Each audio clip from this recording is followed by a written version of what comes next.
Good morning students. आज हम दो खानों वाली रोकड़ पुस्तक 2 कॉलम कैश बुक इसे बनाना जानेंगे। 2 कॉलम, एक है रोकड़ का और दूसरा है बैंक। रोकड़ और बैंक खानों वाली रोकड़ पुस्तक जिसे हम द्विस्तंभी या 2 खानों वाली रोकड़ पुस्तक कहते हैं।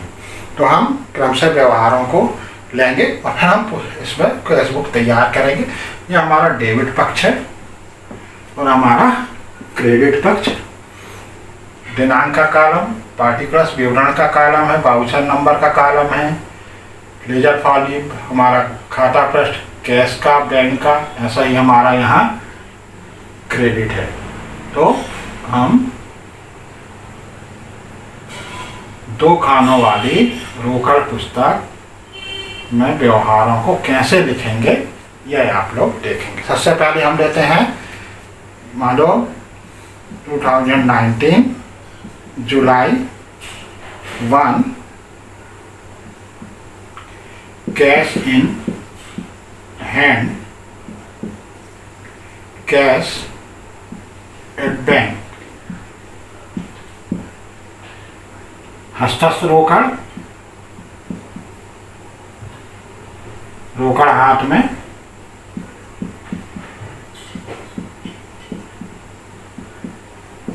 और रोकड़ बैंक में। शेष है हमारा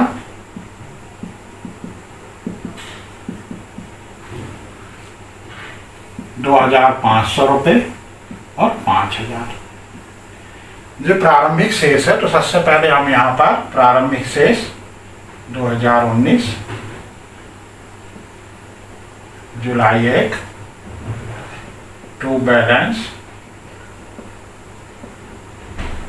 ब्रॉट डाउन, आगे लाया गया।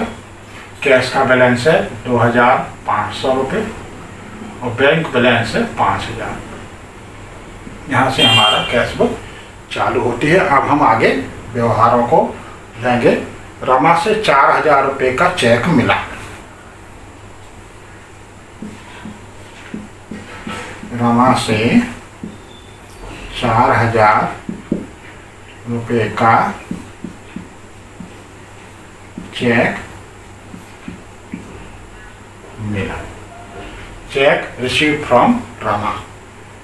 अब यहाँ हम देखें चेक लिखा है, लेकिन हम इसे कहाँ लिखेंगे? रोकड़ जब भी प्राप्त होगी, बैंक में राशि आएगी, तो कहाँ लिखेंगे? डेबिट में। जब भी पेमेंट होगा तो कहाँ लिखेंगे? भुगतान होगा तो क्रेडिट में। व्यापार से रोकड़ जाए या बैंक खाता, हमारे बैंक खाते से रोकड़ जाए, हमको क्रेडिट में लिखना है। तो रमा से 4,000 रुपये का चेक मिला, कहाँ लिखेंगे हम? डेबिट में। रमा अकाउंट, रमा का खाता 2 जुलाई को। अब इसे हमें कैश में लिखना है कि बैंक में? तो इसे हम कैश में लिखेंगे। अब हम आप लोग बोलेंगे कि चेक मिला और हम कैश में लिख रहे हैं, तो जो समझ लें, जब हमको चेक मिला है, इसे बैंक में हम तभी लिख सकते हैं जब इस चेक को हम बैंक में जमा करा दें। तभी राशि, जब तक हम बैंक में चेक को जमा नहीं कराएंगे, हमारे बैंक खाते में राशि क्रेडिट नहीं होगी। दूसरा, जो चेक मिला है, हो सकता है जो वाहक चेक हो, जो बैंक की खिड़की पर दे हो, और व्यापारी जाए और बैंक से नकद पैसा भी ले सकता है। इसलिए सबसे पहले हम इसे तब तक बैंक में नहीं लिखेंगे जब तक कि यह चेक बैंक में जमा ना करा दिया जाए। इसलिए हम इसको कहाँ लिखे हैं? कैश में लिखा है। चले हम आगे और बढ़ते हैं। रमा का चेक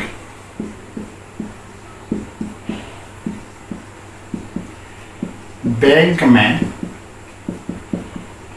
जमा किया। Deposit the Rama cheque into bank. अब इस चेक को बैंक भेज दिया गया। राशि यही है, रमा का चेक ही है। अब हम देखें कि अब ये राशि कहाँ जा रही है? बैंक में। तो अब ये राशि 4,000 कहाँ आएगी? बैंक में।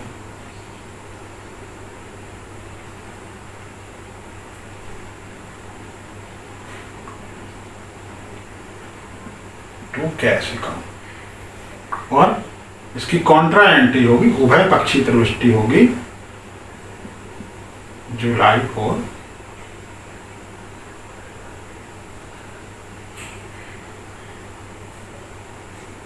By bank cash.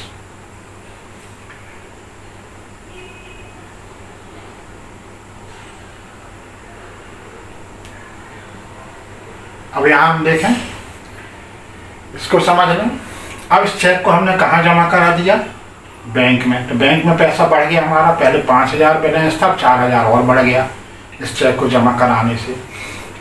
क्योंकि हम इस चेक को पहले कैश बुक में ले चुके हैं, डेबिट में लिख चुके हैं, जो कैश में हमारा आ गया है, कैश बढ़ गई है, इसलिए हम इसको कहाँ लिखेंगे? कैश कॉलम में, क्रेडिट में लिखेंगे। तो ये हमारा 4,000 रुपये माइनस हो जाएगा। और जब भी हमारा दोनों खाते प्रभावित होंगे, बैंक खाता और कैश अकाउंट, व्यापार की रोकड़ और बैंक शेष, जब दोनों राशि प्रभावित होंगी तो उसकी हमारी कौन सी होंगी? उभय पक्षीय प्रविष्टि। क्या होगा? उभय पक्षीय प्रविष्टि होंगी, जिसे हम कॉन्ट्रा एंट्री बोलते हैं। कॉन्ट्रा एंट्री, उभय पक्ष प्रविष्टि। उभय पक्ष मतलब दोनों पक्ष में प्रविष्टि। और इसलिए हम इसके आगे क्या लिखते हैं? सी लिखते हैं। सी लिखते हैं। तो दोनों पक्ष में प्रविष्टि, सी भाग कॉन्ट्रा। और इसलिए सी लिखते हैं दोनों तरफ, ताकि हमको खाता बही में जो खाते ना खोलने पड़े। तो जब भी हमारा दोनों खाते प्रभावित होंगे, बैंक का शेष और रोकड़ शेष, तो हमें दोनों पक्ष में प्रविष्टि करनी होगी और सी मार्क हमको यहाँ पर मार्क करना होगा। चलो हम आगे देखते हैं। बैंक में जमा किया,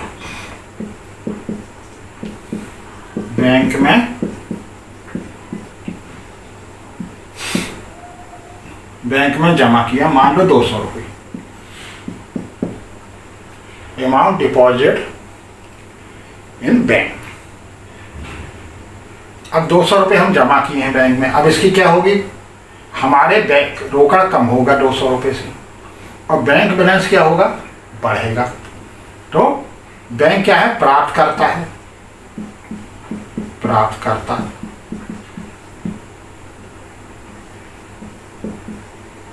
बैंक में जमा किया तो बैंक क्या है? प्राप्त करता। और अकाउंट का नियम क्या है? प्राप्त करता हो क्या कीजिए? डेबिट कीजिए। और रोकड़ व्यापार से जाने, रोकड़ व्यापार से जा रही है।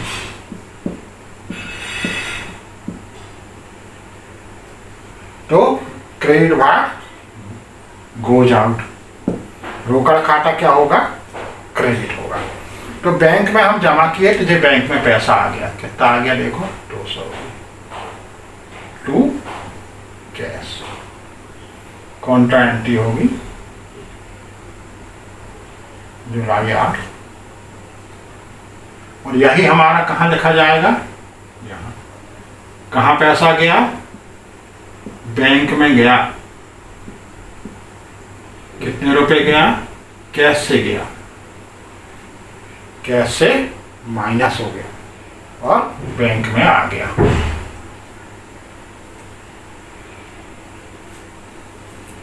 कॉन्ट्रा एंट्री दोनों तरफ हमको सी लिखना है, बोथ साइड।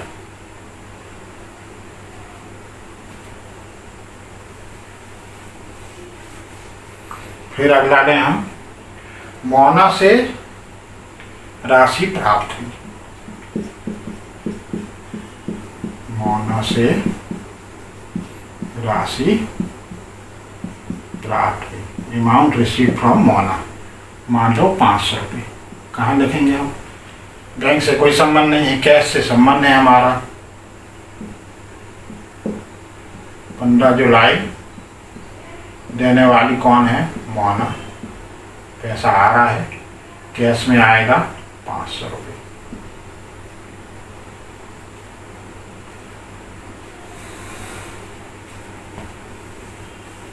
फिर हम अगला व्यवहार लेते हैं। कार्यालय उपयोग के लिए, कार्यालय के उपयोग के लिए बैंक से निकाला।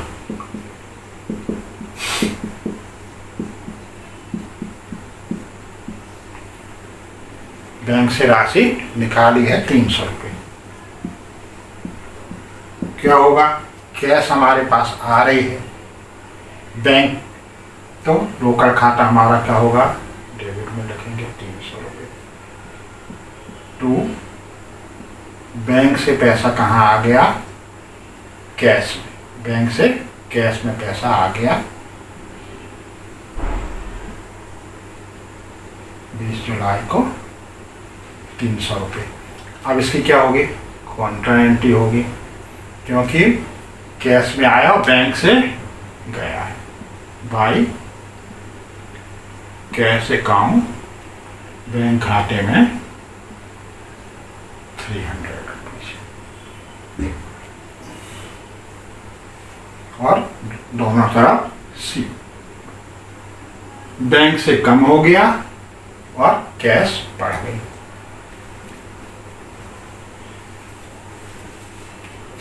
अब देखें, बैंक व्यय हुए, बैंक चार्जेस मान लो 20 रुपये, कहाँ आएगा, बाई बैंक चार्जेस।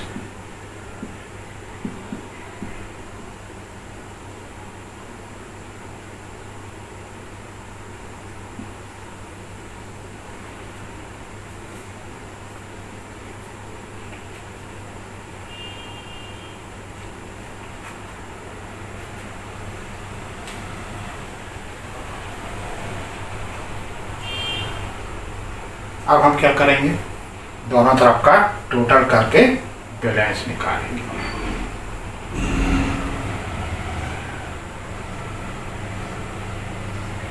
पहले हम डेबिट का टोटल कर लें, क्योंकि कैश बुक का कौन सा शेष होता है, डेबिट शेष होता है।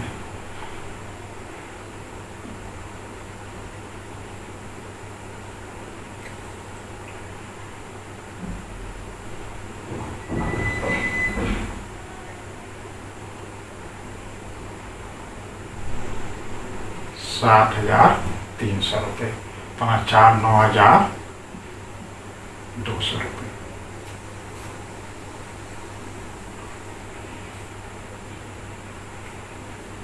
कॉन्ट्रा एंट्री 200 वाली थी 8 तारीख की, 300 वाली थी 20 तारीख की, और जो बैंक चार्जेस थे 28 जुलाई को। 31 जुलाई को हम बैलेंस निकालेंगे बाय बैलेंस कैरी डाउन, आगे ले जाया गया। टोटल हम यहाँ देखें 7,300, 9,200। डेबिट के टोटल में से क्रेडिट के टोटल को हम माइनस करेंगे। 7,300 रुपये में 4,200 रुपये माइनस हो जाएगा, 3,100 रुपये हमारा कैश बैलेंस बचेगा। बैंक बैलेंस की बात करें, 9,200 रुपये में से 320 रुपये हमारे माइनस हो जाएंगे, तो 8,880 रुपये हमारे बैलेंस बचेंगे। जो हमारा क्लोजिंग बैलेंस है वो हमारा आगे जुलाई के बाद जब कैश बुक बनेगी अगस्त में, तो यही बैलेंस क्या हो जाएगा, हमारा ओपनिंग बैलेंस हो जाएगा। फिर हम आगे पढ़ेंगे।